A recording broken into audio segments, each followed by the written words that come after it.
Hello दोस्तों, कैसे हैं आप लोग। उम्मीद करते हैं कि अच्छे होंगे।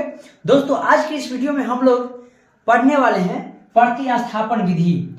और इस वीडियो में हम जानेंगे कि प्रतिस्थापन विधि से सवाल को कैसे हल किया जाता है। तो चलिए बिना देर किए सवाल पर आते हैं। तो दोस्तों, आपको प्रतिस्थापन विधि सिखाने के लिए हम एनसीईआरटी किताब की एक्सरसाइज 3.1 का पहला क्वेश्चन लिए, ठीक है। तो चलिए इसको कैसे बनाते हैं। देखिए, प्रतिस्थापन विधि बनाने के लिए आपको एक चीज का ध्यान देना पड़ेगा। अगर आप ध्यान समझिएगा, अगर आप समीकरण 1 से x का मान उठाइएगा, 1 से निकालिएगा तो 2 में डालिएगा, और 2 में से निकालिएगा तो 1 में रखिएगा। ये ध्यान दीजिएगा। तो चलिए हम समीकरण 1 से कार्य करते हैं। तो यहां पर सबसे पहले लिखेंगे समीकरण 1 से, आराम से समझेंगे, समझ जाइएगा। ठीक है, तो x प्लस वाई बराबर यहां पर कितना हो गया, 14 है, ठीक है। तो यहां से अगर हम x का मान निकालेंगे तो क्या लिख सकते हैं, 14। देखिए प्लस में तो इधर लिख दिया तो कितना हो गया, माइनस वाई। इसको आप समीकरण 3 मान लीजिए। अब लिखेंगे, अब x का मान समीकरण, ध्यान समझिएगा, 1 से निकाले हैं तो किस में रखेंगे, 2 में। तो x का मान समीकरण 2 में रखने पर,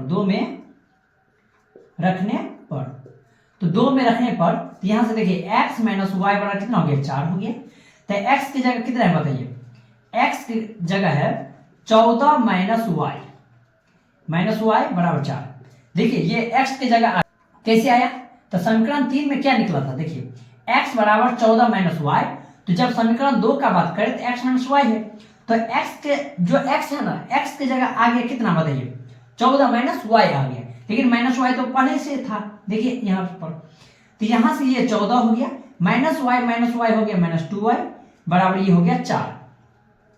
जब अगर माइनस 2y का बात करें तो देखिए 4 तो इधर है, अब 14 उधर जाएगा तो माइनस 14 हो जाएगा, ठीक है। यहां से माइनस 2y, जब 4 में से 14 जाएगा तो माइनस 10 हो गया, माइनस से माइनस गया, 2 खान को 5 बार काटेंगे तो 2 पंचे 5। तो यहां से y का मान आ गया आपका 5। y का मान कितना आ गया, 5 आ गया। अब क्या करेंगे, यहां से ध्यान समझिएगा। अब लिखेंगे समीकरण 3 से,